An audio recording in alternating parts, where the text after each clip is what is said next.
Turning tide, October's export rebound is heartening, but fresh headwinds loom large.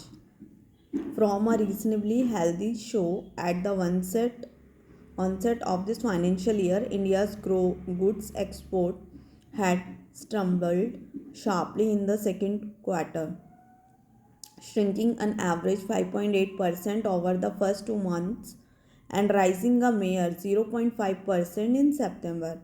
With half the year gone by, exports were up just 1%. In this backdrop, the 17.25% surge in merchandise shipments to overseas markets through October is a positive surprise.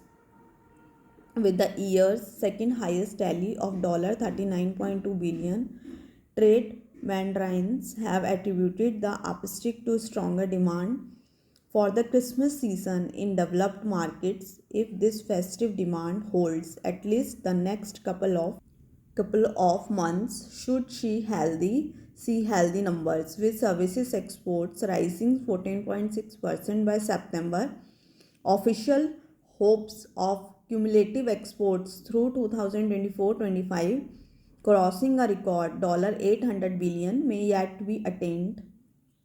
Non-petroleum exports led the way in October with a 25.6% rise, and such shipments have now hit the highest ever tally for the first 7 months of a year at $211.3 billion.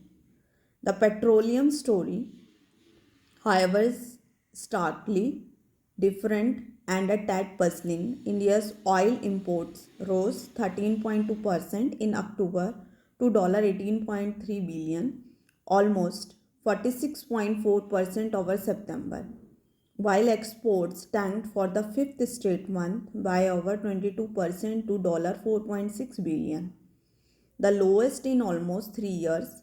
The oil trade deficit has hit a record $13.7 billion.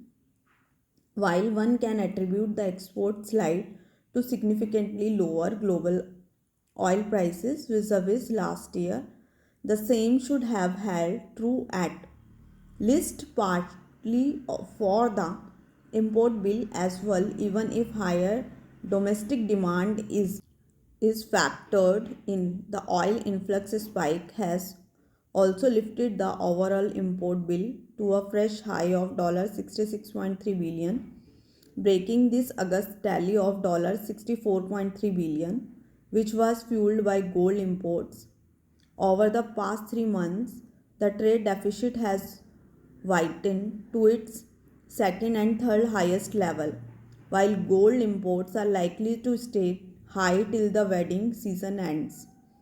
Oil trends and the widening import bill warrant closer monitoring, even if the foreign exchange reserves situation is comfortable and adequate to cover about a year's imports. The World Trade Organization has backed global trade growth at 3% in 2025 relative to a 2.7% estimate for this year. Apart from the slowdown in China and festering conflicts around the world, the biggest fly in the ointment for all such hopes is likely to be the incoming United States administration with Donald Trump expected to prioritize the elevation of import tariffs and soaps for domestic production. India must avoid any policy gestures such as the updated laptop import management system. It is in the works, with possible curbs that could draw the US government's focus away from Mr. Trump's primary trade target, China.